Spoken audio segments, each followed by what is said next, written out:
नमस्कार, मैं हूं आशीष त्रिपाठी आपके साथ।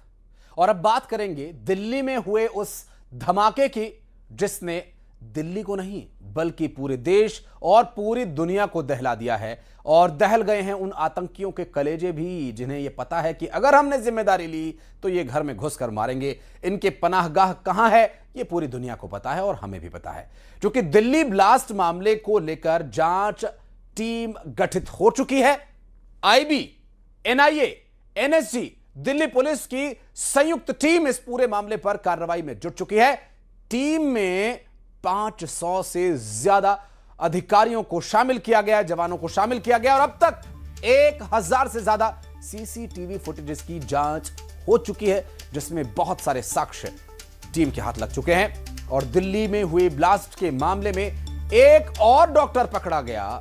मानो आतंकवादियों ने डॉक्टर्स की पूरी फौज को ही भारत को दहलाने के लिए छोड़ दिया है, क्योंकि इन आतंकियों के पढ़े लिखे ना होने की वजह से जो अब तक हमले हुए और बहुत सारे हमलों को नाकाम किया गया, अब इन्होंने कहीं ना कहीं सोचा होगा कि चलिए पढ़े लिखे डॉक्टर्स को हम इसमें घुसेड़ते हैं। पुलवामा से एक आतंकवादी डॉक्टर सज्जाद अहमद पकड़ा गया।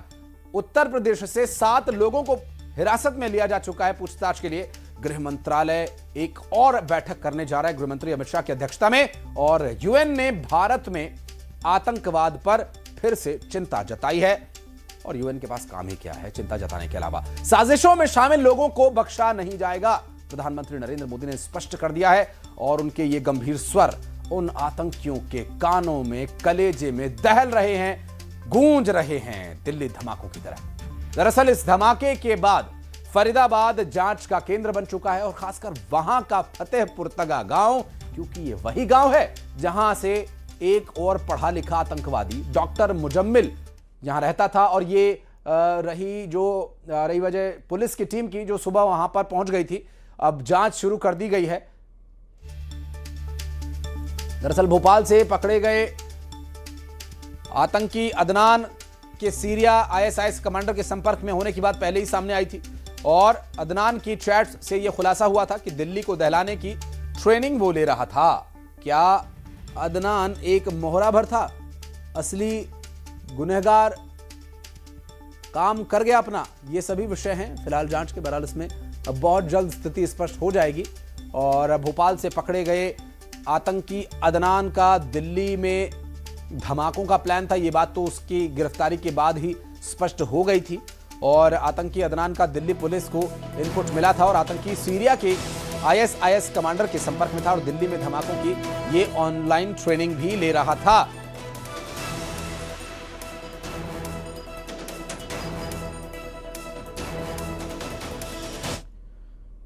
और दिल्ली धमाकों के बाद फरीदाबाद जांच का केंद्र बन चुका है, खासकर वहां का फतेहपुर तगा गांव, क्योंकि ये वही गांव है जहां डॉक्टर मुजम्मिल रहता था। यही वजह रही कि पुलिस की टीम सुबह ही वहां पहुंच गई और जांच शुरू हो चुकी है।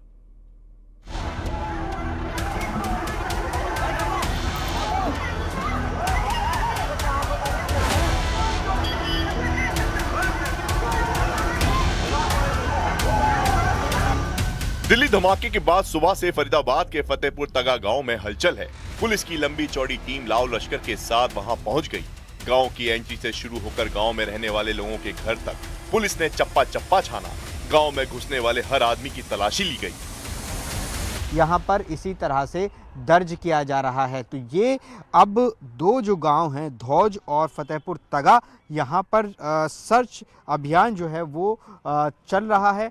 कल रात भी सर्च ऑपरेशन चला और आज दिन में भी जगह जगह रोककर उनकी बाकायदा अच्छे से चेकिंग की जा रही है। देखिए इस गाड़ी में एक बैग रखा हुआ है, बैग को खोलकर चेक किया जा रहा है। दिल्ली धमाके के फरीदाबाद मॉड्यूल का मास्टरमाइंड माना जाने वाला डॉक्टर मुजम्मिल फतेहपुर तगा गांव में किराए के मकान में रहता था, इसलिए पुलिस ने तय किया कि वो गांव के हर घर की तलाशी लेगी। कुछ पुलिसकर्मी हैं जो घरों में चेकिंग करेंगे। ये देखिए तस्वीर देखिए, एक घर के बाहर पुलिस की टुकड़ी नज़र आ रही है जो कि बाकायदा नंबर लिख रही है और उनके नाम लिख रही है। यहाँ पर किसी भी आइडेंटिफिकेशन का एक तरह से यहाँ पर काम चल रहा है। ये तस्वीर आप देखिए, ये तस्वीर देखिए फतेहपुर तगा गांव की, जहां पर अभी जो तस्वीर यहां पर दिखाई दे रही है, पुलिस के हाथ में एक पर्चा है, उस पर नाम और नंबर लिखे जा रहे हैं। पुलिस पूछताछ एक तरह से कर रही है, सुनवाने की कोशिश कर रही है। करते हैं? गाड़ी चलाते गाड़ी चलाते हैं? कहाँ से कहाँ? हाँ, गुड़गांव में। गुड़गांव में गाड़ी चलाते हैं? अपनी है या किसी अपनी ठीक है, एक बार अंदर ही आ जाओ। देखिए अभी इस घर में अंदर भी जा रहे हैं, यहाँ पर इसी तरह से चेकिंग चल रही है। और ये एक घर में नहीं, इस पूरे गांव में, एक बड़ी आबादी इस गांव में है, वहाँ अलग अलग हिस्सों में अलग अलग पुलिसकर्मी यहाँ पर चेकिंग कर रहे हैं। घरों की तलाशी के दौरान फतेहपुर तगा गांव में अफरा तफरी मची रही, क्योंकि पुलिस कोई गुंजाइश नहीं छोड़ना चाहती थी। वो एक जगह है अलफलाह से 500 मीटर की दूरी पर धौज गांव में डॉक्टर मुजम्मिल ने एक रूम किराए पर लिया था। कल पुलिस कमिश्नर ने बताया कि वहां से ही सारी बरामदगी हुई है। 360 किलोग्राम विस्फोटक बरामद हुआ, assault rifle, magazines, live rounds और इसके अलावा अन्य हथियार वहां से बरामद हुए। तो ये दो जगह बहुत महत्वपूर्ण है और यही वजह है कि जगह जगह कोने कोने में इन दोनों गांव की पुलिस तलाशी ले रही है। ये तस्वीर आप देख सकते हैं और पुलिस घर में दाखिल होती है और जी। तो दिल्ली धमाके के बाद फरीदाबाद का फतेहपुर तगा गांव हॉट स्पॉट बन गया, क्योंकि माना जा रहा है कि इसी गांव से दिल्ली को दहलाने की साजिश रची गई और डॉक्टर मुजम्मिल, डॉक्टर आदिल और डॉक्टर उमर जैसे लोगों ने अपने मंसूबे को अंजाम दिया। क्योंकि सूत्रों के मुताबिक दिल्ली धमाके फरीदाबाद मॉड्यूल के तहत कई ग्रुप काम कर रहे थे और जैसे ही डॉक्टर मुजम्मिल पकड़ा गया, दूसरा ग्रुप सक्रिय हो गया और उसने दिल्ली में लाल किला के पास धमाका कर डाला।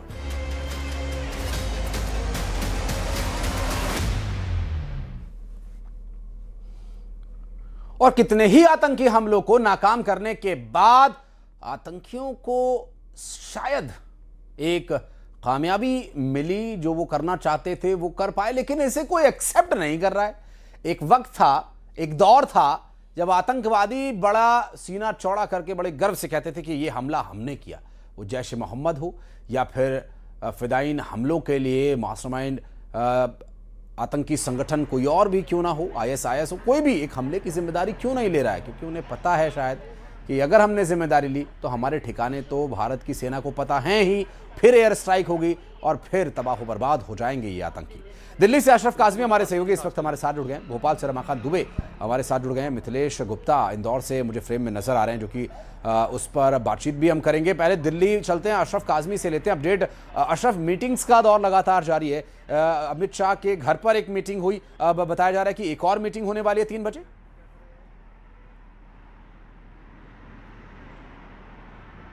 हाँ बिल्कुल आशीष, देखिए ये दिल्ली ब्लास्ट जो कल हुआ था, कल शाम को यहाँ पर, उसके बाद से लगातार जो है गृह मंत्री अधिकारियों के संपर्क में है। पूरी रात वो अधिकारियों के संपर्क में रहे और पल पर की अपडेट लेते रहे।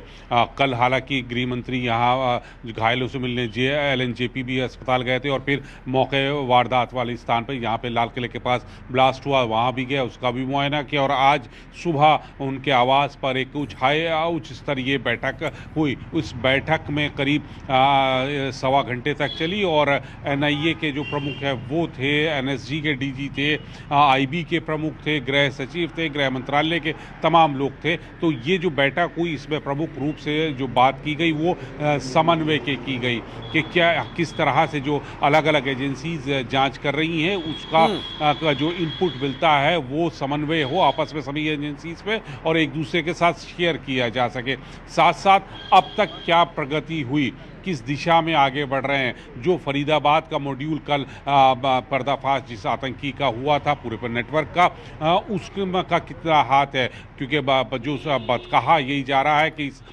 नेटवर्क में, इसमें जैश मोहम्मद का हाथ हो सकता है। आज भी उसमें पुलवामा से एक डॉक्टर की सज्जाद, उनकी गिरफ्तारी हुई है, जबकि फरीदाबाद से डॉक्टर मुजम्मिल। तो यहाँ पे बिल्कुल अशरफ, ये ऐसा लग रहा है आतंकियों ने पूरी डॉक्टरों की फौज उतार दी है भारत के खिलाफ। जो भी पकड़ा जा रहा है वो डॉक्टर ही निकल रहा है, कोई कम पढ़ा लिखा आरोपी अब तक पकड़ में नहीं आया है। इंदौर चलते हैं, मिथिलेश गुप्ता हमारे सहयोगी मुझे दिखाई दे रहे फ्रेम में। मिथिलेश, इस वक्त आप कहां पर हैं, क्या कुछ स्थिति है दिल्ली धमाकों के बाद इंदौर में? दिल्ली धमाके के बाद इंदौर पूरी तरीके से हाई अलर्ट पर है। इस वक्त हम इंदौर के रेलवे स्टेशन मौजूद हैं। अधिकारी तस्वीरों में आपको नजर आ रहे हैं। BDDS की टीम यहाँ पे मौजूद है, उनसे बातचीत भी करेंगे। सर कहाँ पे आज सुबह से आपने सर जांच की है? सर कहाँ पे सर ये सर्चिंग चल रही है?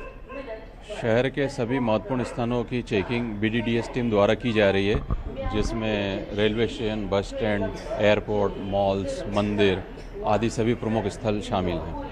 सर कहाँ की सुरक्षा व्यवस्था बढ़ा दी गई है? कहाँ पे सर्च ऑपरेशन चल रहा है? जहाँ भी बड़ी संख्या में पब्लिक गैदरिंग हो रही है या पार्किंग है बहुत बड़ी संख्या में, या वहाँ से आना जाना बहुत होता है बाहर के लोगों का, या इंटर स्टेट या इंटर डिस्ट्रिक्ट में आना जाना ज़्यादा होता है, ऐसे सभी पब्लिक प्लेसों पर विभिन्न प्रकार की पुलिस टीम और BDS के साथ करके एक कंबाइंड सूक्ष्म और सघन चेकिंग की जा रही है और हर संदिग्ध लावारिस वस्तु की चेकिंग की जा रही है। पार्किंग क्षेत्र में कोई ऐसी संदिग्ध वाहन हो जो कई दिनों से खड़ा, उनकी भी